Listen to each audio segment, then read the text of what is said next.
Hello friends, स्वागत है आपका हमारे 10th ओनली यूट्यूब चैनल पर। तो आज बात करने वाले हैं समास के बारे में। समास क्या होते हैं, क्योंकि मैंने देखा है जो 10वीं 12वीं के छात्र हैं उनके एग्जाम में समास हर एक पेपर में देखने को मिलता है। तो ये जो 10वीं 12वीं के छात्र हैं वो ज़रूर ध्यानपूर्वक वीडियोस देखें। अगर वीडियो में नए हैं तो चैनल को सब्सक्राइब कर लें, जिससे कि इससे रिलेटेड मैं वीडियो लाता रहता हूं। उन्हें ये वीडियो बहुत ही पावरफुल होने वाली है और इससे रिलेटेड मैं वीडियोस बहुत लाता रहता हूं। इसके कारण इस चैनल को सब्सक्राइब कर लें। ठीक है, अब बात करेंगे समास क्या होते हैं। समास की परिभाषा देखेंगे और समास किस प्रकार वाक्य के उपरांत अपनी रचना प्रकट करते हैं और कैसे प्रभाव डालते हैं समास अपने एक किसी वाक्य पे या शब्द पर। तो सबसे पहले देखेंगे समास। समास की परिभाषा देखेंगे। समास की परिभाषा क्या होती है? जब दो या दो से अधिक पदों के मिलने से एक नए शब्द की रचना होती है तो इस मिलने की जो क्रिया को समास कहते हैं। बताया गया है जब दो पद, एक पद और एक पद, जब दोनों पद आपस में मिलकर और एक नए शब्द की रचना करते हैं तो इस मिलने की जो क्रिया क्रिया को समास कहते हैं। और ये जो मिलने वाली जो प्रक्रिया हुई है, जब एक पद था और एक पद था और दोनों पद आपस में मिल गए और एक रचना प्रकट की उनने, फिर एक नए शब्द की उत्पत्ति कर ली वो दोनों शब्द मिलकर, और उस क्रिया को ही समास कहते हैं। जैसे प्रतिदिन, प्रति मिला और दिन मिला, ये दोनों अलग अलग पद थे। प्रति अलग था, दिन अलग था, लेकिन ये दोनों आपस में मिल गए। प्रति और दिन दोनों आपस में मिल गए और जो होने वाली प्रक्रिया हुई है इनके साथ मिलकर ये तैयार हो गए प्रतिदिन। क्या दोनों ने एक क्रिया करी और ये दोनों क्रिया मिलने के बाद ये आपस में प्रतिदिन मिल गए, उसे ही समास कहते हैं। जैसे यथाशक्ति, यथा था और शक्ति, ये दोनों अलग अलग अपने अपने पद थे। यथा एक पद अलग था और शक्ति अपना एक अलग पद था।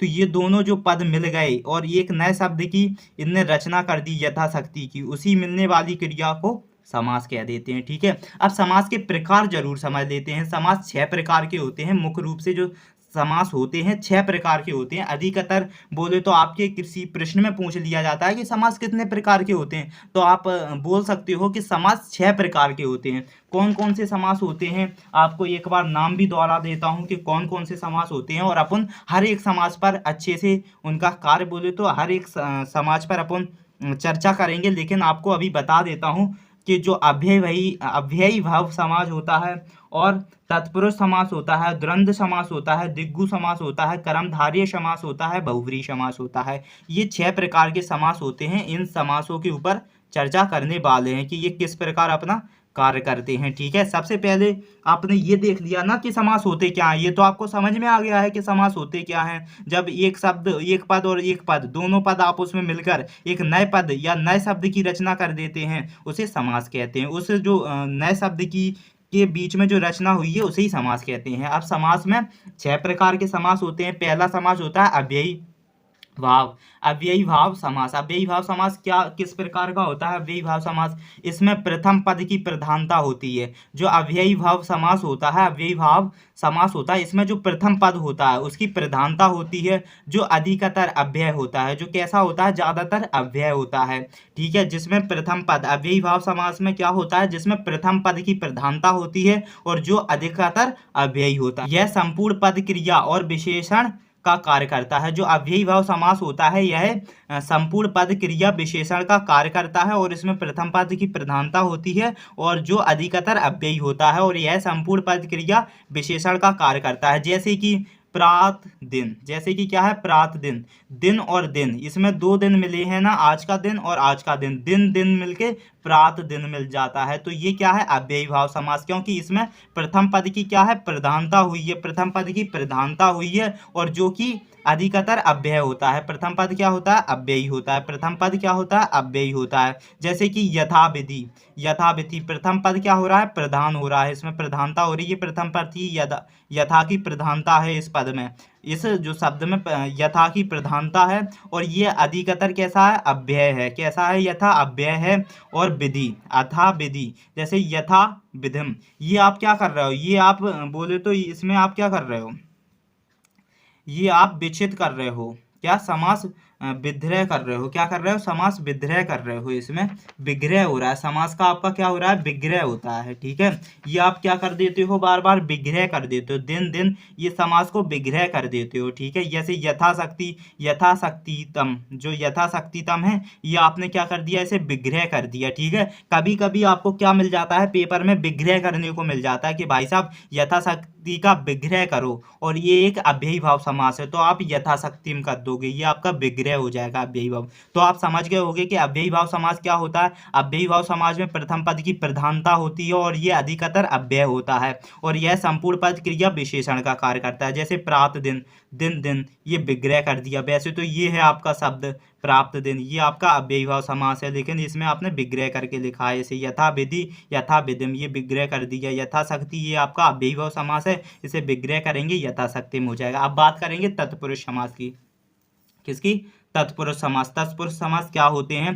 तत्पुरुष समास, इसमें दूसरा पद प्रधान होता है। जो तत्पुरुष समास होते हैं इसमें क्या होता है? दूसरे पद की प्रधानता होती है, दूसरा पद प्रधान होता है। इसके अंतर पद में प्रथमा विभक्ति होती है, और इसके जो अंतर पद में किसकी? प्रथमा की विभक्ति होती है। अंतर पद में प्रथमा विभक्ति होती है। ये पूर्ण पद जिस विभक्ति का होगा, और इसमें जो पूरा पद जिस विभक्ति का होगा वह समस्त पद पर लागू होता है, और वह पूरे पद पर लागू होता है। जैसे देव बाणी, ये आपका क्या है? तत्पुरुष समास है। तो देव की बाणी, इसमें क्या है? दूसरा पद प्रधान है, क्या? बाणी। बाणी जो है वो पद क्या है? दूसरा पद है, और इसमें दूसरे पद की प्रधानता ज्यादा है, और ये संपूर्ण पद पर है। जो देव की बाणी है वो पूरे संपूर्ण पद पर है, इसे आप विग्रह कर रहे हो। देव बाणी बोले तो देव की बाणी, तो इसमें क्या हुआ है? पूर्ण पद जिस विभक्ति पर जिस विभक्ति का होगा, इसका जो पूरा पद है वो जिस विभक्ति पर होगा उसे आप क्या? समस्त पर लागू होता है, उसे आप तत्पुरुष समास कहते हो। जैसे देव बाणी, तो बाणी दूसरा पद प्रधान हो रहा है, और इस जो पद में, पूरे पद में जो बाणी है वो पूरे पद पर अपना विभक्त कर रही है, अपना प्रभाव डाल रही है। तो ये देव बाणी क्या बन जाएगा? एक तत्पुरुष समास बन जाएगा। इसका समास विग्रह हो जाएगा देव की बाणी। और दूसरा देखेंगे इसमें रसोई घर। तो जो रसोई घर होता है वो इसमें घर के ऊपर ज़्यादा प्रधानता हो रही है, तो रसोई घर, रसोई के लिए घर, तो लिए ही घर, जी आप क्या कर रहे हो? ये आप समास को विग्रह कर रहे हो, समास का विग्रह कर दोगे। ये आपका रसोई घर एक तत्पुरुष समास हो गया, क्योंकि इसमें जो दूसरा पद की प्रधानता है, इसलिए इसे तत्पुरुष समास कहा देते हैं। और ये जो दूसरा पद इस पर प्रधान होता है वो अपना पूरा प्रभाव शब्द पर डाल रहा है, इसलिए इसे आप तत्पुरुष समास कह सकते हो। ठीक है, और ये इसका विग्रह करेंगे तो रसोई के लिए घर हो जाएगा। और जन्मांत, जो जन्मांत है तो मांत इसमें दूसरा पद है, ये क्या कर रहा है? जन्मांत एक दूसरा पद प्रधान कर रहा है, उसे विग्रह करेंगे जन्म से अंधा। जो जन्मांत होता है वो जन्म से अंधा होता है। भयभीत, भय से भित। और वनवास, वन में वास, तो इसमें दूसरा पद प्रधान हो, और जो दूसरा पद प्रधान होने के बाद वो अपना प्रभाव पूरे शब्द पर डाल दे, उसे तत्पुरुष समास कहा जाता है। अब बात करेंगे करेंगे जो द्वंद्व समास होता है वो क्या होता है? द्वंद्व समास, इस समास में दोनों पद प्रधान होते हैं। जो द्वंद्व समास होता है इसमें क्या होता है? दोनों पद प्रधान होते हैं। जो द्वंद्व समास में दोनों पद प्रधान होते हैं, परंतु उसके संयोजक शब्द और का लोप होता है। लेकिन इसके जो संयोजक शब्द, इसमें दोनों पद जो द्वंद्व समास होते हैं, सरल भाषा में देखेंगे कि जो द्वंद्व समास होते हैं इसमें दोनों पद ही प्रधानता होती है, लेकिन इनका जो संयोजक होता है वो और का लोप करता है। किसका? और का प्रयोग अवश्य करता है। वो किसका?